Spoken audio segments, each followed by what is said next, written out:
तो चलिए आज आपको ले चलते हैं राजस्थान की रंगीली दुनिया में।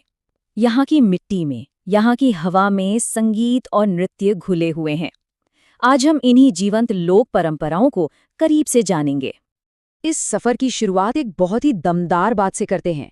सोचिए, इन नृत्यों को क्या कहा गया है? सामंती नृत्यों का सिरमौर, मतलब सबसे ऊपर, सबसे खास। जैसे राजा महाराजाओं के सिर पर ताज होता है ना, बिल्कुल वैसे ही शान है इन नृत्यों की। अच्छा, तो सबसे पहले बात करते हैं उस डांस की जिसे राजस्थान की आत्मा कहा जाता है। जी हाँ, हम बात कर रहे हैं घूमर की। ये सिर्फ एक नाच नहीं है, ये तो राजस्थान की पहचान है, वहाँ का ऑफिशियल स्टेट डांस। अब ये नाम घूमर आया कहाँ से? ये आया है शब्द घूम से। आप कल्पना कीजिए, जब डांसर्स घूमती है तो उनका लंबा भारी घाघरा एक खूबसूरत घेरा बनाता है। बस उसी मंत्र मुग्ध कर देने वाली घूम से इसका नाम पड़ गया घूमर। और कमाल की बात यह है कि घूमर का सिर्फ एक रूप नहीं है, इसके कई वेरिएशंस हैं। जैसे जब महिलाएं किसी शुभ मौके पर इसे करती हैं तो वो तो हो गया घूमर, लेकिन जब छोटी छोटी बच्चियां ऐसे करती हैं तो उसे प्यार से झूमरियों कहते हैं। और गरासिया जनजाति की महिलाएं जब यही डांस करती हैं तो उसे लूर के नाम से जाना जाता है ना दिलचस्प? चलिए अब थोड़ा आगे बढ़ते हैं और देखते हैं कि इन सभी डांस फॉर्म्स को मोटे तौर पर कैसे बांटा जा सकता है। इससे हमें ये समझने में आसानी होगी कि आखिर ये डांस क्यों किए जाते हैं, इनका मकसद क्या है। तो देखिए, इन्हें 3 मेन कैटेगरीज में रखा गया है। पहली है व्यावसायिक, मतलब वो डांस जो कलाकार अपनी रोजी रोटी के लिए या मनोरंजन के लिए करते हैं, जैसे भवाई। दूसरी है क्षेत्रीय यानी रीजनल डांस, जो किसी खास इलाके या त्योहार की पहचान होते हैं, जैसे कि गैर। और तीसरी और बहुत खास कैटेगरी है जातीय, जो किसी खास जनजाति या समुदाय की परंपराओं और रीति रिवाजों का हिस्सा है। इसका बेस्ट एग्जाम्पल है गवरी।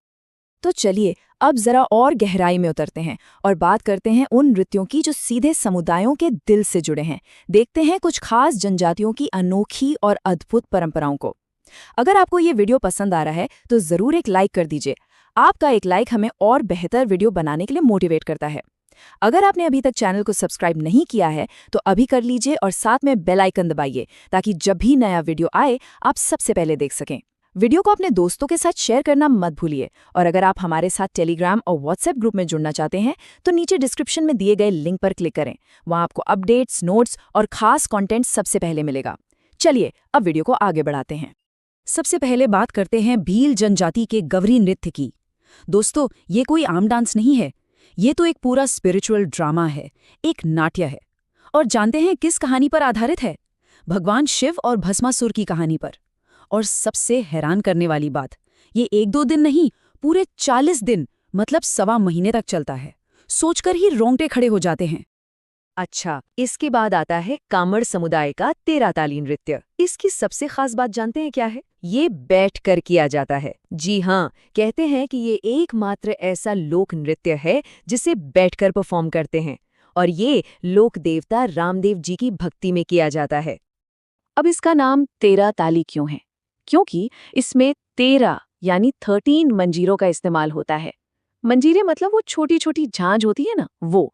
अब देखिए इन्हें कैसे बांधते हैं। 9 मंजीरे तो सीधे दाएं पैर पर बांधे जाते हैं, फिर एक एक दोनों कोहनियों पर, और आखिर में एक एक दोनों हाथों में। हो गए ना पूरे 13। यहाँ एक कंफ्यूजन बहुत होता है चक्री और चरी नृत्य के बीच। नाम मिलते जुलते हैं ना, तो चलिए इसे क्लियर कर लेते हैं। चक्री नृत्य कंजर जनजाति की अविवाहित लड़कियां करती हैं। इसमें लट्टू की तरह, मतलब चक्री की तरह बहुत तेज घूमते हैं। वहीं चरी नृत्य गुर्जर समुदाय की महिलाएं करती हैं। इसमें सिर पर एक चरी यानी बर्तन रखकर उसे बैलेंस करते हैं, और उस बर्तन में एक जलता हुआ दीपक भी होता है। तो एक है घूमने वाला, दूसरा है बैलेंस करने वाला। अब आते हैं कालबेलिया जनजाति पर। इनके पास तो जैसे डांस का पूरा खजाना है। देखिए, इनके कई मशहूर डांस हैं। शंकरिया, जो एक खूबसूरत प्रेम कहानी बताता है। फिर है बागड़िया, जो महिलाएं भीख मांगते समय करती हैं। इंडोनी है, जो गोल घेरे में किया जाने वाला ग्रेसफुल डांस है। और पनिहारी, जिसमें पानी भरने जाती हुई महिलाओं की दिनचर्या दिखाई जाती है। तो हमने इतने सारे डांस देखे। अब देखते हैं कि कैसे इनमें से एक कला अपनी जड़ों से निकलकर अपनी सीमाओं को लांघकर पूरी दुनिया के मंच पर छा गई। एक साल जो इतिहास में दर्ज हो गया, साल था 2010। ये वो साल था जिसने कालबेलिया नृत्य की कहानी को हमेशा हमेशा के लिए बदल दिया। क्यों? क्योंकि इसी साल 2010 में यूनेस्को ने कालबेलिया के लोकगीतों और डांस को intangible cultural heritage of humanity का दर्जा दिया। मतलब मानवता की अमूर्त सांस्कृतिक विरासत। ये एक बहुत बहुत बड़ा सम्मान था जिसने इस कला को ग्लोबल मैप पर ला दिया। और देखिए, इस बड़ी उपलब्धि के पीछे कुछ लोगों का जुनून था, खासकर गुलाबो सपेरा जैसे कलाकारों का, जिन्होंने अपनी कला को, अपने इस हिप्नोटाइजिंग सपेरा डांस को देश से बाहर निकालकर दुनिया भर के लोगों तक पहुंचाया। तो आखिर में ये एक बड़ा सवाल हमारे सामने आता है कि कोई कला अपनी जड़ों से जुड़े रहते हुए अपनी पहचान को खोए बिना पूरी दुनिया में अपनी जगह कैसे बना सकती है? शायद इसी सवाल के जवाब में और इसी संतुलन में किसी भी संस्कृति के जिंदा रहने का राज छिपा है।